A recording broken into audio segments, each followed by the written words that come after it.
Assalamualaikum warahmatullahi wabarakatuh, Bapak dan Ibu yang dimuliakan Allah Subhanahu wa Ta'ala. Dalam buletin khusus kali ini, kami menyampaikan sebuah perkembangan penting dan resmi yang berkaitan langsung dengan kesejahteraan para pensiunan di seluruh Indonesia.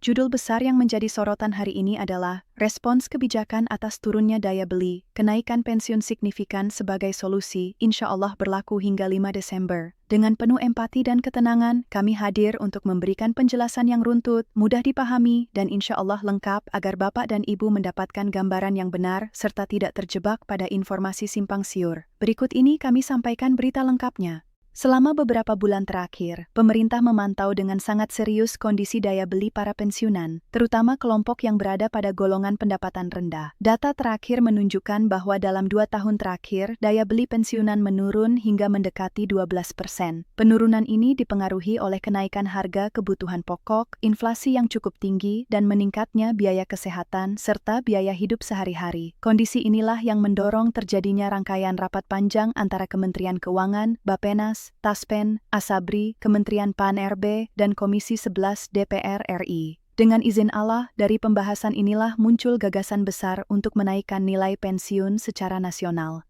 Selanjutnya, kami jelaskan mengenai inti dari kebijakan tersebut. Pemerintah mengusulkan kenaikan pensiun pada kisaran 18% hingga 26%. Angka ini bukan sekadar perkiraan sembarangan, tetapi melalui kalkulasi resmi yang mempertimbangkan kemampuan fiskal negara, dampak jangka panjang terhadap APBN, serta kebutuhan para pensiunan yang semakin meningkat. Kenaikan ini rencananya berlaku bagi seluruh penerima pensiun, pensiunan ASN, PNS pusat maupun daerah, TNI, Polri, serta janda, duda, dan ahli waris. Dengan demikian, tidak ada golongan manapun yang ditinggalkan. Pemerintah menegaskan bahwa keadilan harus dirasakan oleh semua kelompok, dari golongan 1 hingga golongan 4. Kemudian, perlu kami sampaikan bahwa besaran kenaikan tersebut disesuaikan dengan masa kerja dan gaji terakhir. Untuk golongan rendah, kenaikan diproyeksikan berada di kisaran 18% hingga 20%. Sementara untuk golongan yang lebih tinggi, kenaikan bisa mencapai 26%. Dengan izin Allah, tidak ada hak Bapak dan Ibu yang akan hilang, dan semuanya dipersiapkan secara menyeluruh agar penyaluran dapat berjalan tepat sasaran. Salah satu pertanyaan yang paling sering muncul dari masyarakat adalah, mengapa kenaikan pensiun dan rapelnya tidak langsung diberikan sejak Januari, tetapi dijadwalkan menjelang akhir tahun, yaitu hingga 5 Desember. Berikut ini kami jelaskan prosesnya secara sederhana. Pemerintah perlu memastikan bahwa APBN benar-benar dalam kondisi stabil sebelum mengeluarkan tambahan anggaran untuk kenaikan pensiun. Karena itu, proses menunggu dilakukan sampai seluruh laporan penerimaan pajak selesai dievaluasi, ditambah pemeriksaan fiskal pada kuartal keempat. Dengan kata lain, pemerintah memilih berhati-hati agar tidak terburu-buru mengambil keputusan yang berpotensi mengganggu program negara lainnya. Dalam Islam kita diajarkan untuk selalu bertindak dengan tadabbur, yakni mempertimbangkan segala kemungkinan dengan tenang, tidak terburu-buru, serta penuh kehati-hatian. Prinsip ini pula yang diterapkan pemerintah dalam menentukan waktu penyaluran kenaikan pensiun. Berikut ini kami uraikan mengenai rapel. Jika kenaikan pensiun mulai diberlakukan hingga 5 Desember, maka rapel yang diterima Bapak dan Ibu mencakup 2 bulan, yaitu November dan Desember. Berdasarkan simulasi terbaru, estimasi penerimaan rapel adalah sebagai berikut. Untuk golongan 1, rapel diperkirakan berada pada rentang Rp520.000 hingga Rp720.000. Untuk golongan 2, rapelnya dapat mencapai sekitar Rp760.000 hingga lebih dari Rp1.000.000.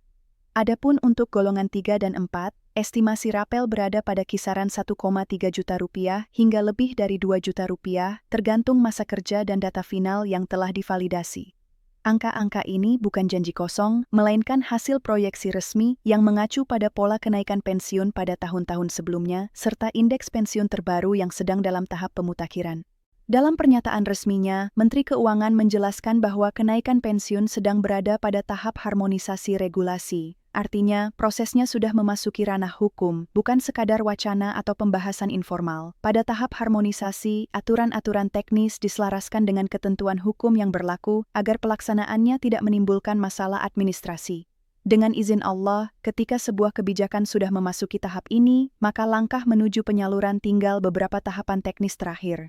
Setelah itu, kami sampaikan pula bahwa saat ini seluruh data pensiunan sedang melalui proses validasi menyeluruh. Pemerintah memeriksa golongan terakhir, masa kerja, status janda atau duda, kecocokan nomor rekening, serta kelengkapan administrasi lainnya. Proses ini sangat penting karena penyaluran dana tidak boleh salah alamat atau salah rekening. Banyak kasus ditemukan bahwa rekening penerima sudah tidak aktif atau tidak lagi digunakan. Karena itu, Bapak dan Ibu tidak perlu datang ke kantor Taspen atau institusi lainnya. Cukup pastikan bahwa rekening yang digunakan untuk menerima manfaat pensiun tetap aktif, rutin digunakan, dan tidak ditutup oleh pihak bank. Apabila terjadi keterlambatan, biasanya itu hanya masalah sinkronisasi, bukan penghapusan hak. Selanjutnya, kami berikan penjelasan mengenai manfaat kenaikan ini bagi kehidupan keluarga. Tidak sedikit pensiunan yang masih menanggung kebutuhan cucu, membantu ekonomi anak, atau menghadapi biaya kesehatan yang semakin tinggi dari tahun ke tahun. Pemerintah memahami bahwa para pensiunan bukanlah beban negara. Justru sebaliknya, mereka adalah aset bangsa yang telah mengabdikan hidupnya selama puluhan tahun. Karena itu, kenaikan pensiun ini merupakan bentuk penghargaan dan balas budi negara atas jasa-jasa tersebut. Dengan adanya kenaikan yang lebih besar dibandingkan tahun-tahun sebelumnya, dari hanya 3–10% di tahun-tahun sebelumnya menjadi hingga 26%, pemerintah ingin memastikan bahwa manfaat yang diterima benar-benar terasa oleh seluruh penerima. Berikut ini kami sampaikan proses yang dapat dilakukan oleh Bapak dan Ibu apabila penyaluran belum masuk pada hari yang ditentukan. Pertama, cek rekening terlebih dahulu. Berikan waktu setidaknya 24 jam proses bank karena terkadang dana masuk secara bertahap, khususnya bagi bank-bank di daerah. Kemudian, jika belum ada perubahan, Bapak dan Ibu dapat menghubungi Taspen, Asabri, atau instansi terkait melalui saluran resmi. Biasanya, persoalan yang muncul hanyalah karena data belum tersinkronisasi dengan sempurna, bukan karena hak dihentikan atau dihapus. Berdasarkan pola regulasi dan proses anggaran yang selama ini berjalan, jadwal penyaluran dana kenaikan pensiun dan rapel diperkirakan berada pada periode akhir November hingga menjelang 5 Desember. Insya Allah, jika tidak ada kendala teknis, Bapak dan Ibu akan segera menerima haknya tanpa pengurangan apapun. Kemudian kami ingin mengajak Bapak dan Ibu untuk melihat kebijakan ini dengan hati yang lapang.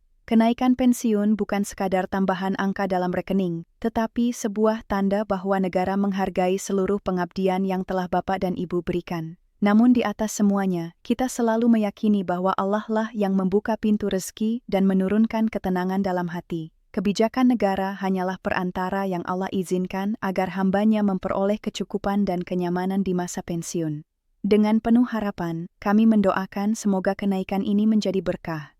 Semoga rezeki Bapak dan Ibu diluaskan oleh Allah, kesehatan dijaga, usia diberkahi, serta keluarga diberikan kemudahan dalam menjalani kehidupan sehari-hari. Alhamdulillah, sampai saat ini tidak ada tanda bahwa hak Bapak dan Ibu akan terhambat selain proses administrasi yang sifatnya teknis dan dapat diselesaikan dengan baik. Terima kasih kepada seluruh pemirsa yang senantiasa mengikuti penjelasan ini dengan tenang dan penuh kesabaran. Dengan izin Allah, kami akan terus menghadirkan informasi resmi, jujur dan jelas agar Bapak dan Ibu tidak terjebak pada kabar yang tidak dapat dipertanggungjawabkan. Semoga kita semua diberikan kekuatan untuk tetap sabar, tetap berharap, dan tetap bertawakal kepada Allah dalam setiap keadaan. Jangan lupa untuk menyukai, membagikan, dan mensubscribe channel ini agar Bapak dan Ibu tidak ketinggalan pembaruan berikutnya. Insya Allah, kami akan terus menyampaikan update terbaru dalam siaran-siaran selanjutnya. Wassalamualaikum warahmatullahi wabarakatuh.